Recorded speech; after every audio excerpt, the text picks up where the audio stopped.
Thiruvananthapuram corporation തെരഞ്ഞെടുപ്പിനുള്ള കോൺഗ്രസ് സ്ഥാനാർത്ഥി പ്രഖ്യാപനം ഇന്ന് 48 വാർഡുകളിലേക്കാണ് സ്ഥാനാർത്ഥികളെ പ്രഖ്യാപിക്കുക. KS ശബരിനാഥൻ മേയർ സ്ഥാനാർത്ഥിയാകും. വീണ S നായരും സ്ഥാനാർത്ഥി പട്ടികയിലുണ്ട്. വൈകിട്ട് K മുരളീധരനാണ് സ്ഥാനാർത്ഥികളെ പ്രഖ്യാപിക്കുക. സീറ്റ് വിഭജന ചർച്ചകൾ അന്തിമഘട്ടത്തിലേക്കാണ്.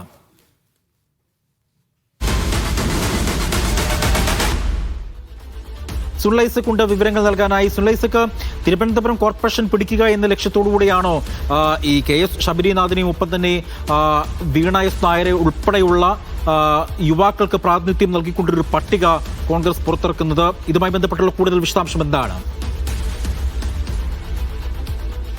അജി, ഏറ്റവും പ്രധാനപ്പെട്ട കാര്യം അതല്ല. തദ്ദേശ സ്വയംഭരണ തെരഞ്ഞെടുപ്പുമായി ബന്ധപ്പെട്ടുകൊണ്ട് തെരഞ്ഞെടുപ്പ് വിജ്ഞാപനം പോലും പുറത്തിറങ്ങുന്നതിന് മുമ്പ് സംസ്ഥാനത്ത് ആദ്യമായി ഒരു സ്ഥാനാർത്ഥി പട്ടിക പ്രഖ്യാപനം ഉണ്ടാകുന്നു എന്നതാണ് ഏറ്റവും പ്രധാനപ്പെട്ട കാര്യം. പലയിടങ്ങളിലും പല മുന്നണികളും സ്ഥാനാർത്ഥി ചർച്ചകളും മറ്റുമൊക്കെ ആരംഭിച്ചിട്ടുണ്ടെങ്കിലും തിരുവനന്തപുരം കോർപ്പറേഷനിൽ, തലസ്ഥാനത്തെ കോർപ്പറേഷനിൽ കോൺഗ്രസ് അവരുടെ ആദ്യഘട്ട സ്ഥാനാർത്ഥി പട്ടിക അല്പസമയത്തിനുള്ളിൽ തന്നെ പ്രഖ്യാപിക്കുകയാണ്.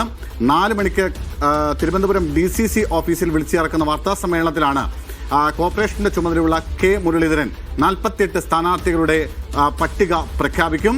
അതായത് ഒരു മുഴം മുന്നേ തന്നെ കോൺഗ്രസ് ഈ തെരഞ്ഞെടുപ്പിൽ അലേർട്ടാവുന്നു, സജീവമായി രംഗത്തിറങ്ങുന്നു എന്നതാണ് ഏറ്റവും പ്രധാനപ്പെട്ട ഒരു കാര്യം.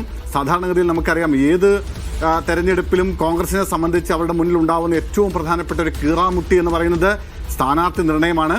പക്ഷെ നേരത്തെ തന്നെ കോൺഗ്രസ് അതാത് വാർഡ് കമ്മിറ്റികളോട് സ്ഥാനാർത്ഥികളുടെ ആകാൻ സാധ്യതയുള്ള അല്ലെങ്കിൽ വിജയസാധ്യതയുള്ള ആളുകളുടെ പട്ടിക നൽകാൻ നേരത്തെ തന്നെ ആവശ്യപ്പെട്ടിരുന്നു. ആ പട്ടിക കോൺഗ്രസിന്റെ DCC അടക്കം പരിശോധിച്ചു.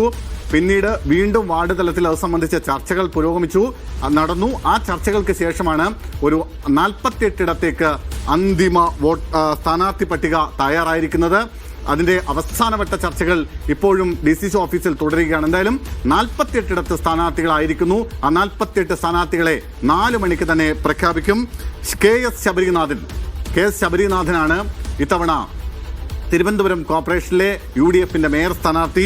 കവടിയാർ വാർഡിൽ നിന്നാണ് KS ശബരിനാഥനെ മത്സരിപ്പിക്കാൻ തീരുമാനിച്ചിരിക്കുന്നത്.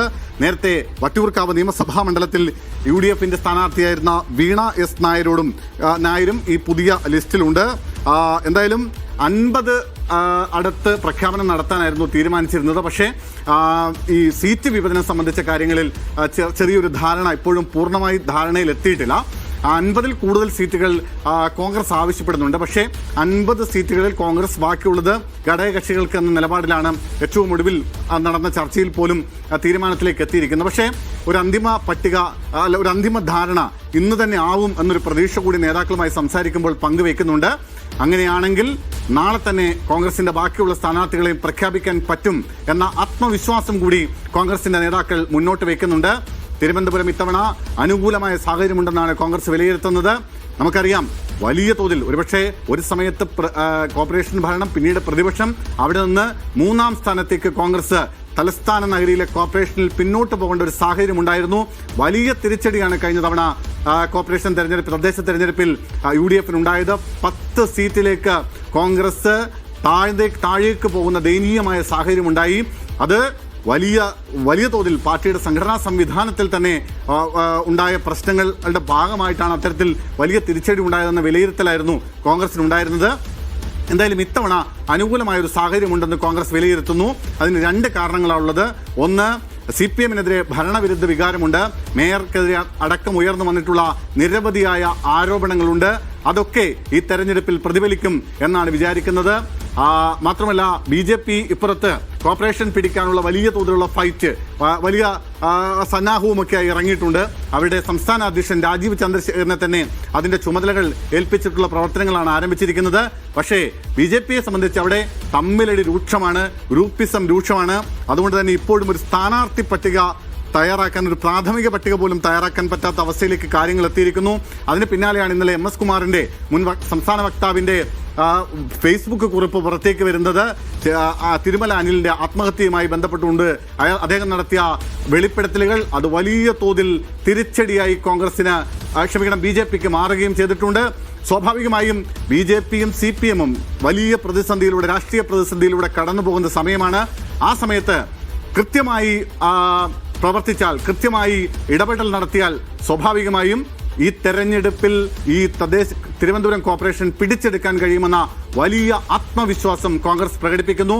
മാത്രമല്ല, തിരുവനന്തപുരം കോർപ്പറേഷന്റെ ചുമതല കോൺഗ്രസ് നൽകിയിരിക്കുന്നത് കെ മുരളീധരനാണ്. കെ മുരളീധരനെ സംബന്ധിച്ച് തിരുവനന്തപുരം കോർപ്പറേഷന്റെ ഓരോ മുക്കും മൂലയും വളരെ കൃത്യമായി അറിയാവുന്ന വലിയ ബന്ധങ്ങളുള്ള ഒരു നേതാവാണ് കെ മുരളീധരൻ. മാത്രമല്ല, മുരളീധരന്റെ നേതൃത്വത്തിൽ നാളെ മുഴുവൻ വാർഡുകളിലെയും, അതായത് തിരുവനന്തപുരം കോർപ്പറേഷനിലെ മുഴുവൻ വാർഡുകളിലൂടെയും സഞ്ചരിക്കുന്ന ഒരു ജാഥയും ആരംഭിക്കുകയാണ്. അതായത് നാളെ തന്നെ കോൺഗ്രസ് ഔദ്യോഗികമായി അവിടെ തദ്ദേശ തെരഞ്ഞെടുപ്പ് പ്രചരണത്തിന് തിരുവനന്തപുരം കോർപ്പറേഷനിൽ തുടക്കം കുറിക്കുന്നു എന്നതാണ് ഏറ്റവും നിർണായകമായ കാര്യം.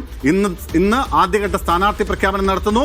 തൊട്ടു പിന്നാലെ നാളെ മുതൽ അവരവരുടെ തെരഞ്ഞെടുപ്പ് പ്രചരണത്തിനും കൂടി തുടക്കം കുറിക്കുകയാണ്. കെ മുരളീധരന്റെ ജാഥ മുഴുവൻ മണ്ഡലങ്ങളിലൂടെയും കടന്നു പോകുന്ന, മുഴുവൻ വാർഡുകളിലൂടെയും കടന്നു പോകുന്ന, തിരുവനന്തപുരം കോർപ്പറേഷനിലെ മുഴുവൻ വാർഡുകളിലൂടെയും കടന്നു പോകുന്ന ജാഥയ്ക്ക് നാളെ തുടക്കം കുറിക്കുന്നു. അങ്ങനെ 2 ദിവസത്തിനുള്ളിൽ തന്നെ മുഴുവൻ സ്ഥാനാർത്ഥികളെയും പ്രഖ്യാപിക്കാൻ കഴിയും. തദ്ദേശ തെരഞ്ഞെടുപ്പിന്റെ നോട്ടിഫിക്കേഷൻ വരുന്നതിന് മുമ്പ് തന്നെ UDF തലത്തിൽ തന്നെ തെരഞ്ഞെടുപ്പിന്റെ വിജ്ഞാപനം വരുന്നതിന് മുൻപ് തന്നെ കോൺഗ്രസ് സ്ഥാനാർത്ഥി പട്ടിക പ്രഖ്യാപനം ഇന്ന് നടത്തുകയാണ്. അപ്പോൾ അതിൽ പ്രധാനമായും അറിയേണ്ട ഒരു കാര്യം, ഈ പട്ടികയിൽ മറ്റേതെങ്കിലും മുതിർന്ന സ്ഥാനാർത്ഥികളുടെ പേരുണ്ടോ? നമുക്കറിയാം KS ശബരിനാഥ് മുൻ MLA കൂടിയായിരുന്നു. ശക്തരായ സ്ഥാനാർത്ഥികളെ തന്നെയാണ് ഇപ്പോഴും മത്സര രംഗത്തേക്ക് കോൺഗ്രസ് ഇറക്കിയിരിക്കുന്നത്. അപ്പോൾ മറ്റു സ്ഥാനാർത്ഥി സ്ഥാനാർത്ഥികളുടെ പേര്, അതായത് മുതിർന്ന നേതാക്കളുടെ പേരുകൾ വല്ലതും ഈ പട്ടികയിലുണ്ടോ? അത്തരത്തിലുള്ള സൂചനകൾ വല്ലതും ലഭിക്കുന്നുണ്ടോ?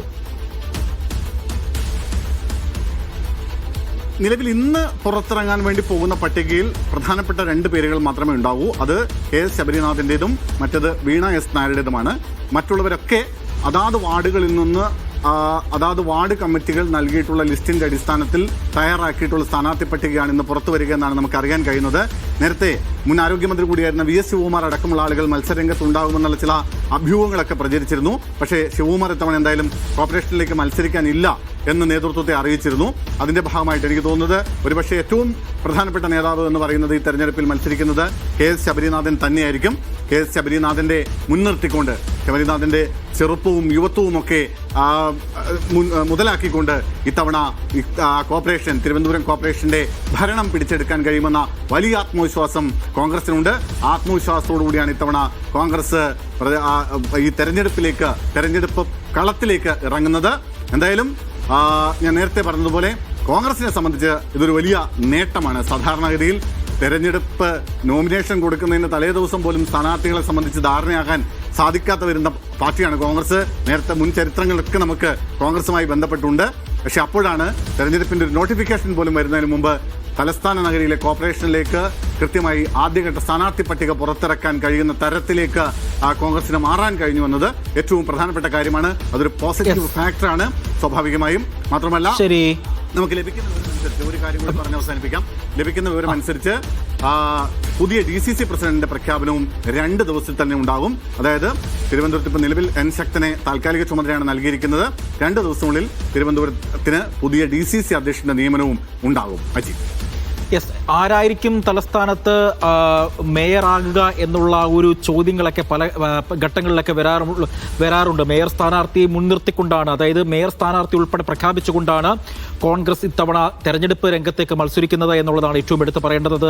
മുൻ MLA ആയ ശബരിനാഥ് അടക്കമുള്ള ആളുകൾ, മുതിർന്ന കോൺഗ്രസ് നേതാക്കൾ എല്ലാം തന്നെ, വീണ S നായർ അടക്കമുള്ള കോൺഗ്രസ് നേതാക്കൾ, യുവാക്കളൊക്കെ പ്രാതിനിധ്യം നൽകിക്കൊണ്ടുള്ള ഒരു സ്ഥാനാർത്ഥി പട്ടികയാണ് കോൺഗ്രസ് പ്രഖ്യാപിക്കാൻ പോകുന്നത് എന്നുള്ളതാണ് ഏറ്റവും പ്രധാനമായും അറിയേണ്ടത്. സുലൈസൊക്കെ സൂചിപ്പിച്ചതുപോലെ തന്നെ സാധാരണഗതിയിൽ തെരഞ്ഞെടുപ്പിന്റെ വിജ്ഞാപനം വന്നതിന് ശേഷം പോലും സ്ഥാനാർത്ഥികളെ പ്രഖ്യാപിക്കാത്ത കോൺഗ്രസ് ഒരു ചുവട് മുന്നേ പോയി കഴിഞ്ഞിരിക്കുന്നു എന്നുള്ളതാണ് ഇതിലേറ്റവും ശ്രദ്ധേയമായ കാര്യം.